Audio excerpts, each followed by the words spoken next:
Oke, assalamualaikum warahmatullahi wabarakatuh. Balik lagi bersama saya di sini, Fajri Al-Hasa, dan ditemani oleh Ustadz kita Al-Mukarram Irawan Abu Sama di channel Dakwah Terus.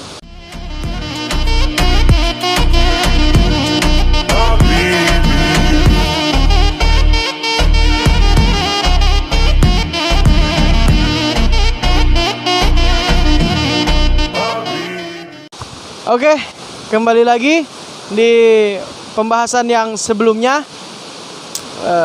menyikapi tentang amalan pemuda di akhir zaman. Oke, bagaimana kelanjutan dari pembahasan ini? Pasti sangat menarik ya kan? Pasti teman-teman semua penasaran.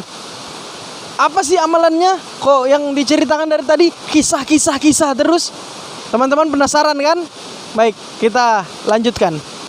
Nah, namun mari kita perhatikan bagaimana realita muda-mudi di zaman now, zaman sekarang. Sangat membuat kita harus menggelengkan kepala dan mengelus dada. Saya, Al-Akh Fajri, tidak menuduh teman-teman sebagai pelaku utamanya. Tapi bisa jadi semua kita ini adalah korban-korbannya ya. Tetapi kita korban-korban yang tidak mau berhenti dan dalam keadaan terus terjatuh, tersungkur di bawah. Sekarang kita semua ini teman-teman berupaya bangkit kembali. Sengaja kita mengangkat potret pemuda-pemuda zaman dahulu yang direkam sejarah memiliki prestasi yang sangat luar biasa, supaya kita juga muncul kembali semangat kita untuk bisa menempuh jejak-jejak yang mereka telah lalui.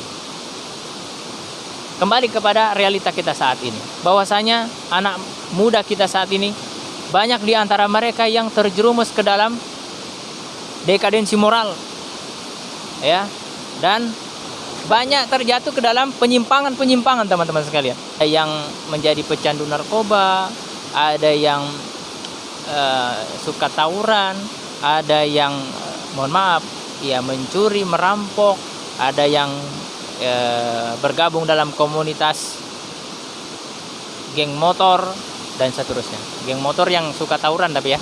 Nauzubillah min dzalik. Inilah kenyataan generasi muda akhir zaman yang harus kita akui.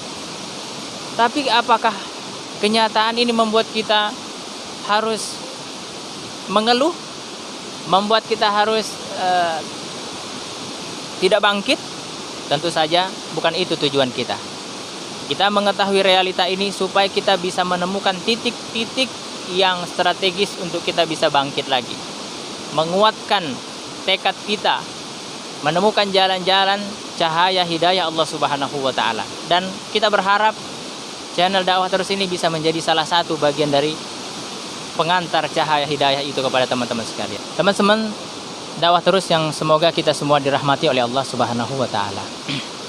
Nah, ketika kita sudah menemukan perbandingan antara pemuda di zaman dahulu ya, orang-orang soleh terdahulu, dengan pemuda kita di akhir zaman ini, maka kita perlu mencari tahu apa kira-kira jalan yang harus kita tempuh untuk bisa mencapai idealitas pemuda zaman dahulu tersebut. Maka ulama kita memberikan petunjuk dan jalan tentang perkara yang harus kita lalui dalam beberapa poin. Yang pertama, teman-teman sekalian, adalah menuntut ilmu agama. Allah Subhanahu wa taala berfirman, A'udzu billahi minasy syaithanir rajim. Hal yastawil ladzina ya'lamuna wal ladzina la ya'lamun. Innama yatazakkaru ulul albab. Hal yastawil ladzina ya'lamun, apakah sama orang-orang yang mengetahui walladzina la ya'lamun dengan orang-orang yang tidak mengetahui? Innama yatadzakkaru ulul albab. Hanyalah orang-orang yang berakalah yang dapat menerima kebenaran. Ayat ini teman-teman sekalian mengisyaratkan kepada kita bahwasanya Allah Subhanahu wa taala membedakan orang-orang yang mengetahui ilmu agama dengan orang-orang yang tidak mengetahui. Sehingga ini menjadi jalan untuk kita mencapai puncak kejayaan perubahan dalam diri kita, dan juga yang lebih besar daripada itu, perubahan pada peradaban Islam di masa-masa yang akan datang. Teman-teman sekalian yang dirahmati oleh Allah Subhanahu wa taala, ilmu bisa dikatakan sebagai pondasi amal. Kalau bangunan yang tinggi menjulang membutuhkan pondasi yang kokoh, maka kita pun seperti itu. Ketika kita mau memulai hijrah kita, supaya hijrah kita tetap istiqomah, supaya hijrah kita terus berada di atas rel yang kokoh, keimanan yang kokoh, maka kita perlu pondasi yang kuat, yaitu apa? Ilmu agama. Makanya Imam Bukhari mencantumkan di dalam kitab sahih beliau sebuah bab, ya, yang disebut sebuah bab al-ilmu qabla al-qawli wal amal. Ilmu terlebih dahulu sebelum berucap dan berbuat atau beramal. Ini menunjukkan ilmu itu adalah pondasi amal. Jadi ilmu itu adalah pondasi amal, teman-teman sekalian. Karena dengan ilmu inilah Allah Subhanahu wa taala, ya, akan menjadikan tolak ukur diterima atau tidaknya ibadah kita kepada Allah Subhanahu wa taala. Jadi amalan yang harus dimiliki oleh pemuda akhir zaman ini adalah menuntut ilmu agama. Itu yang pertama. Dan itu sudah kita jelaskan sebelumnya. Sekarang kita masuk pada poin yang kedua, teman-teman sekalian. Apa itu? Yaitu berdakwah di jalan Allah Subhanahu wa taala. Allah Subhanahu wa taala berfirman, A'udzu billahi minasy syaithanir rajim. Wal takum minkum ummatun yad'una ilal khairi wa ya'muruna bil ma'rufi wa yanhauna 'anil munkar wa ulaika humul muflihun. Wal takum minkum ummatun, hendaknya ada di antara kalian segolongan umat, yad'una ilal khair, menyeru kepada kebajikan, wa ya'muruna bil ma'ruf, mengajak kepada yang ma'ruf, wa yanha 'anil munkar, dan mencegah daripada kemungkaran. Wa ulaika humul muflihun, dan mereka itulah orang-orang yang beruntung. Dari ayat ini sangat tergambar secara gamblang bahwasanya orang yang berdakwah, teman-teman sekalian, akan mendapatkan jaminan keberuntungan dari Allah Subhanahu wa taala. Allah yang berjanji dan Allah tidak mungkin mengingkari janjinya. Selain daripada mendapatkan keberuntungan di dunia ini, keberuntungan di akhirat tentu yang paling utama, yaitu berbalas surga Allah Subhanahu wa taala. Di samping itu, teman-teman sekalian, berdakwah itu adalah mengeluarkan zakat ilmu yang kita pelajari. Kalau di poin pertama tadi kita belajar ilmu agama, ya, dengan sungguh-sungguh tentunya, maka kita akan mendapatkan ilmu agama yang banyak, ya. Maka dari ilmu-ilmu yang kita tuntut tadi ada zakatnya, teman-teman sekalian. Apa zakatnya? Rasulullah sallallahu alaihi wasallam bersabda, "Ballighu anni walau ayah." Sampaikanlah daripadaku walaupun satu ayat. Satu ayat di sini yang dimaksud adalah ada satu kebenaran yang kita pahami, kita amalkan, kemudian kita sampaikan. Misalnya apa kebenaran itu? Misalnya tadi kita mengetahui tentang wajibnya menuntut ilmu agama. Kita tahu dalilnya, talabul ilmi faridatun ala kulli muslim. Menuntut ilmu itu wajib bagi setiap muslim. Ini kita ketahui. Kita ketahui keutamaan menuntut ilmu. Nah, ini kemudian kita sampaikan kepada teman-teman kita yang lain. Maka itulah zakat ilmu. Dan contoh-contoh ilmu yang lain yang teman-teman sudah pelajari, itu ada zakatnya. Ada zakatnya, yaitu dengan cara mendakwahkannya. Kita tadi sama-sama mendengarkan bagaimana kisah sahabat Mus'ab bin Umair. Bagaimana beliau begitu gigih berdakwah sampai kepada berjihad di medan jihad. Itu berawal dari kegigihan beliau menghadiri majelis-majelis Rasulullah Sallallahu Alaihi Wasallam. Ya, jadi poin pertama tadi harus dilakukan kalau kita mau berdakwah. Kalau kita mau mengajarkan kebaikan kepada orang lain. Karena kita berdakwah tanpa didasari ilmu, mohon maaf, bisa jadi keinginan kita menyampaikan kebaikan, tetapi yang terjadi malah keburukan. Kok bisa seperti itu? Misalnya, kita mau mengajak teman untuk sholat, misalnya. Sholat, katakanlah sholat subuh. Ini contoh saja ya, contoh. Sholat subuh, kita ajak dia karena kita sudah semangat, kita sudah sholat, tapi kita tidak belajar. Kita ajak dia sholat subuh 4 rakaat, teman sekalian. Baik tidak ini? Baik ya mengajak sholat subuh 4 rakaat. Orang yang paling soleh saja saya kira tidak akan melakukan itu. Nah, kalau ada orang yang mengajak temannya sholat subuh 4 rakaat, dia bukan memberi manfaat kepada temannya, tapi dia justru menyesatkan teman, menjerumuskan teman. Ikhlas boleh ikhlas, tapi harus mutabaah juga dong, ya.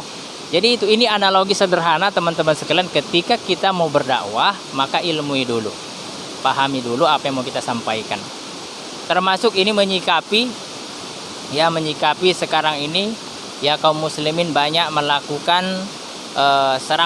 serang-serangan begitu ya, adu argumen dan lain sebagainya di media sosial. Berdebat. Sebaiknya nasihat kami itu tidak dilakukan bagi orang-orang yang baru menuntut ilmu. Intinya kita niatkan menuntut ilmu, kemudian mendakwahkan ilmu dengan cara yang baik dan benar. Oke, baik teman-teman, itu tadi langkah atau tips untuk mendapatkan ilmu agama, yaitu dengan cara hadir di taklim, majelis ilmu, dan kedua membaca buku agama, membaca buku perihal agama. Yang ketiga yaitu belajar melalui media, seperti menonton di channel YouTube Dakwah Terus, ini bisa juga. Oke, tadi jadi kesimpulan dari pembahasan materi tentang amalan pemuda di akhir zaman ini, yaitu kembali mengingat sejarah-sejarah Islam terdahulu, bagaimana pemuda-pemuda pada zaman itu yang mempertahankan agamanya dan mencari keridhaan Allah Subhanahu wa taala. Darah muda adalah darahnya para remaja yang selalu merasa gagah dan tak pernah mau mengalah. Itu darah muda. Maka dari itu, kita sebagai pemuda-pemudi Islam harus dan terus mengkaji ilmu, datangi guru-guru kita. Banyak di Indonesia, para habaib, para ulama, kiai, ustadz, banyak. Atau teman-teman hijrah kita saling bertukar pikiran agar memperkuat lagi keimanan kita. Fastabiqul khairat, berlomba-lomba dalam kebaikan. Oke, jadi itu amalan-amalan untuk pemuda di akhir zaman. Oke, jika kalian suka dengan video ini, jangan lupa support kami, support saya, dan support channel ini dengan cara mengklik tombol subscribe, like, dan jangan lupa bunyikan notifikasinya agar kita semangat untuk menjalankan dakwah via media, menjalankan dakwah Islam yang telah dibangun oleh ulama-ulama terdahulu. Oke, lebih dan kurangnya mohon dimaafkan. Saya Al-Bagir Fajri Al-Asa mengucapkan mohon maaf jika ada kesalahan-kesalahan dalam pengucapan saya, dan kita akhiri dengan doa oleh Ustadz kita, Fadil Ustadz. Allahumma salli ala Muhammad wa ala ali Muhammad kama sallaita ala Ibrahim wa ala ali Ibrahim wa barik ala Muhammad wa ala ali Muhammad kama barakta ala Ibrahim wa ala ali Ibrahim fil alamin innaka Hamidum Majid. Allahumma ighfir lana dhunubana wa dhunuba walidayna warhamhuma kama rabbawna shighara. Rabbana zalamna anfusana wa illam taghfir lana wa tarhamna lanakunanna minal khasirin. Rabbana la tuzigh qulubana ba'da idh hadaytana wa hab lana min ladunka rahmah innaka antal wahhab. Allahumma ya muqallibal qulub tsabbit qulubana ala dinik wa ya musarrifal qulub sarrif qulubana ila ta'atik. Allahumma inna nas'aluka al-huda wat-tuqa wal-'afafa wal-ghina. Allahumma a'inna ala dhikrika wa syukrika wa husni ibadatik. Rabbana atina fid dunya hasanah wa fil akhirati hasanah wa qina 'adzaban nar. Sallallahu ala nabiyyina Muhammad wa ala alihi wa sahbihi wa sallam. Walhamdulillahi rabbil alamin. Oke, dengan berakhirnya kegiatan rangkaian kita tadi, maka berakhir pula perjumpaan kita pada kesempatan kali ini. Subhanakallahumma wa bihamdik asyhadu an la ilaha illa anta wa astaghfiruka wa atubu ilaik. Wassalamualaikum warahmatullahi wabarakatuh.